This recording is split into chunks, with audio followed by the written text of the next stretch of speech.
Oke, oke, nice. Assalamualaikum warahmatullahi wabarakatuh. Izin memperkenalkan diri, nama saya Bersama Braji dengan NPM 3159190 dari kelas PSTB. Dalam video kali ini saya akan menjelaskan sebuah program sederhana yang menggunakan algoritma ASTAR untuk mencari data pendek dari antara dua titik dalam area teknik elektro, lebih tepatnya Fakultas Teknik Elektro, jurusan jurusan Teknik Elektro.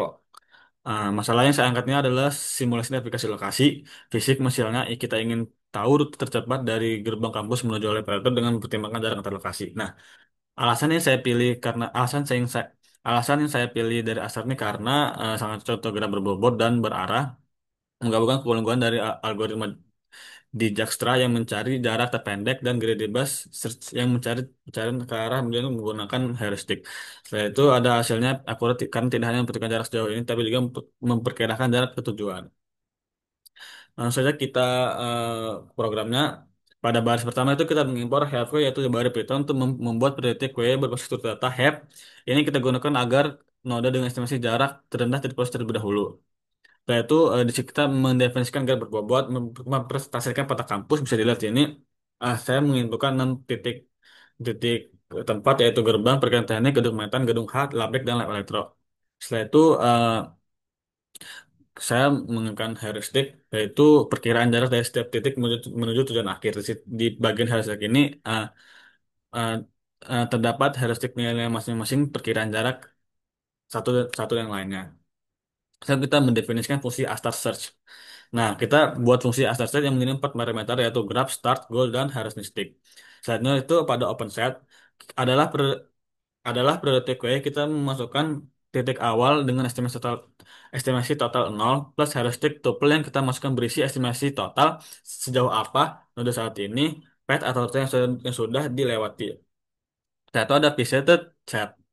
Nah, pada PCT itu kita itu menyimpan node-node yang sudah dikunjungi agar tidak diproses dua kali. Maka jika kita sudah mau yang lain itu tidak perlu diproses dua kali gitu. Setelah itu ada while open set. Pada fungsi while open set ini, selama saya node yang belum berproses, kita terus melakukan pencarian. Setelah itu pada baris selanjutnya kita ambil node dengan estimasi total total jarak paling kecil, nilai ini akan kita proses duluan. Jadi yang paling kecil itu akan diproses duluan gitu, nilai-nilainya. Saya itu pada bagian if not is implicit continue, jika node itu sudah pernah dikunjungi, kita lihat saja untuk menghindari perulangan gitu. Setelah itu ada visited done. Jadi pada visited done ini itu berarti tandanya node sekarang sebagai sudah dikunjungi gitu. Setelah itu pada bagian selanjutnya if node sama dengan goal, kalau node sekarang sudah adalah tujuan maka pencarian selesai. Kita kembalikan rute dan total biaya jarak. Setelah itu kita ke bagian for neighbor in graph node itu berfungsi kita memeriksa semua tetangga dan node sekarang untuk setiap tetangga yang belum dikunjungi. Kita hitung itu seperti total cost sejauh ini, total cost yaitu total cost plus heuristic dan kita masukkan ke open set untuk proses selanjutnya. Karena pada baris selanjutnya itu kita tuh memeriksa semua periksa untuk tujuan tidak ditemukan, kita kembalikan ke non dan jarak tak hingga. Satu ada bagian interaktif atau menu CLI-nya. Pada bagian print ini, print tempat tersedia, menampilkan semua titik yang tersedia di peta untuk menu pengguna. Eh, kita langsung aja run aja, biar kita bisa tampilkan run. Nah, jadi pada print CLI ini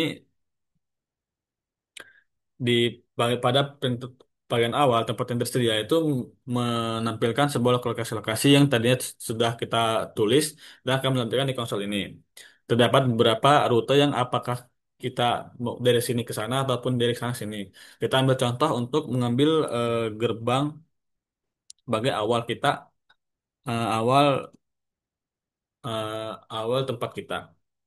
Setelah itu setelah kita masukkan tempat awal, kita akan masuk ke tujuan akhir, misal Tabek. Tabek buat kader. Nah, otomatis akan hmm, otomatis sistem akan menampilkan rute terpendek atau tercepat untuk ke hasil akhir. Nah, itu bisa dilihat outputnya akan seperti itu. Speednya akan jika startnya masuk awal terakhir. Itu pada bagian program terakhir. Setelah itu kita langsung aja ke run lagi contoh. Nah, jika kita misalnya dari lab elektro,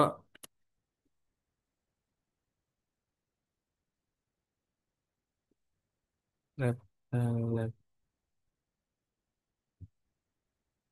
ke parkiran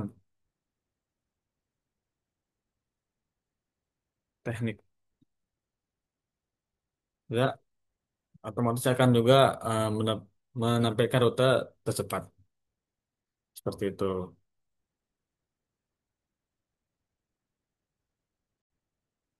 Nah, berikutnya itu saya akan menjelaskan program pada bagian kedua yaitu prediksi kelulusan. Nah, pada program ini itu saya membuat sebuah sistem sederhana untuk memprediksi apakah seorang mahasiswa akan lulus tepat waktu atau tidak berdasarkan nilai IP semester 1 hingga semester 4. Tes ini itu menggunakan algoritma Canary Snakeboard KNN, yaitu algoritma machine learning berbasis jarak. KNN bekerja dengan mencari jumlah tetangga terdekat dalam ruang fitur. Lalu menentukan kelas berdasarkan mayoritas dan dari mereka. Algoritma cocok digunakan karena mudah diimplementasikan dan cukup efektif untuk data berskala kecil seperti ini. Langsung aja kita langsung ke pada baris 1 dan 6. Pada baris 1 dan 6 ini kita mengimpor library. Pada baris 1 hingga ke 6, program mengimpor berbagai pustaka Python yang dibutuhkan library seperti library Pandas dan nanti digunakan untuk manipulasi data dan operasi numerik. Setelah itu ada KNI Nextboard Class Filter diimpor dari sklearn.nextboard untuk menjalankan algoritma KNN. Terus itu ada train test split digunakan untuk membagi data ke dalam data latih dan data uji. Setelah ada label encoder digunakan untuk mengubah label kategori dalam hal ini ya atau tidak menjadi angka dan matplotlib.plot serta serbon digunakan untuk membuat visualisasi hasil prediksi. Jadi pada waktu itu ada visualisasi datanya gitu. Langsung aja pada data lulus tanda kita membaca pada bagian ke-10 ini berfungsi untuk membaca dataset yaitu program membaca file bernama data lulus tepat waktu.csv menggunakan pandas.csv. Langsung aja kita ke baris ke-12. Pada baris ke-12 lakukan encoding terhadap kolom tepat. Kolom ini berisi string ya atau tidak yang harus diubah menjadi angka 1 dan 0 agar bisa digunakan. Bisa digunakan karena algoritma itu hanya bisa membaca angka 1 dan 0. Di sini gunakan label encoder dan scale learning. Satu, pada basis dan 15 yaitu ada bagian X sama dengan DF, Y sama dengan DF itu berisi fitur input yaitu IP dari semester 1 hingga semester 4 dan yaitu berisi label target yaitu status kelulusan tepat waktu mahasiswa. Satu pada bahasan extend, X-test dan Y Literannya trace itu darinya itu fungsi trend test split digunakan untuk membagi data dengan proporsional 80% untuk pelatihan dan 20% untuk pengujian. Pembagian ini tuh penting untuk menghindari overfitting dan untuk menguji performa model pada data baru yang belum pernah dilihat sebelumnya. Soalnya kita membuat dan melatih data model pada bagian Connect Board. Jadi dibuat model KNN dengan parameter n sama dengan next board sama dengan 5, yang artinya model akan melatih 5 tetangga terdekat saat memprediksi. Setelah itu, model model dilatih menggunakan data latih. Langsung aja kita ke fungsi prediksi. Nah, pada fungsi prediksi ini itu terdapat fungsi-fungsi mainnya yang akan membuat outputan dari inputan yang kita eh, inputkan gitu. Misalnya pada baris ke-24 didefinisikan fungsi prediksi yang akan digunakan untuk memproses input dari pengguna. Lalu pada baris selanjutnya itu membuat sebuah data frame kecil dan nilai apa yang dimasukkan. Pada baris selanjutnya itu ada menggunakan model untuk menghitung probabilitas prediksi. Fungsi pada proses itu ada fungsi predict slash proba itu mengembalikan dua nilai probabilitas tidak lulus dan lulus. Pada baris ke-27 mengambilkan indeks dan probabilitas tertinggi sebagai hasil prediksi. Setelah itu ada pada baris ke-28 terdapat hasil numerik menjadi label lulus tepat waktu ataupun lulus tidak lulus tepat serta menghitung presentasi probabilitas. Dan itu pada baris selanjutnya itu digunakan membuat grafik batang visualisasi prediksi. Grafik ini menunjukkan probabilitas masing-masing kelas secara visual. Pada baris ke-38 dan 39 itu menampilkan hasil di layar dan memberi jeda sebelum kembali ke menu. Pada bagian ini tuh di bagian output tuh berfungsi untuk menampilkan visualisasi probabilitas dari hasil IP yang kita inputkan gitu.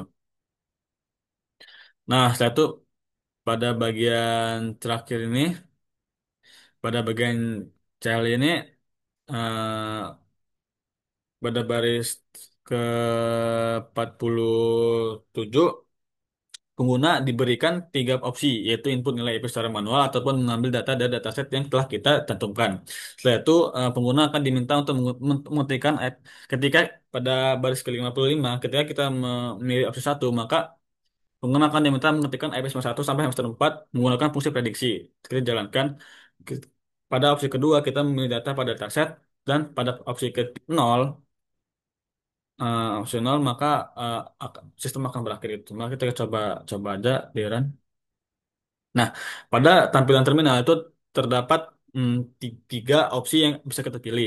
Kita pilih opsi yang pertama dulu, manual. Kita menginputkan nilai IP kita secara manual gitu. Misalnya 2.3, 3.3, 4 titik, eh 3.2, dan 2.1. Maka inputnya akan menghasilkan visualisasi data dan hasil dari terminal. Nah, kita lihat di sini itu eh, ada probabilitas reproduksi. Nah, dari IP yang kita tulis tadi, maka hasil prediksinya itu lulus tepat waktu, probabilitas lulus 100%. Seperti itu. Itu kita kembali ke menu, kita gunakan opsi 2. Nah, kita itu bisa melihat atau mengambil data dari dataset yang kita ambil dari sebuah universitas itu. Misalnya kita input 150, basis 150, maka hasilnya juga akan lulus versi 100%. Ya, ke menu, kita ke opsi ke nol, keluar, maka sistem akan berakhir. Kurang lebih seperti itu. Terima kasih telah menyimak. Saya akhiri, wassalamualaikum warahmatullahi wabarakatuh.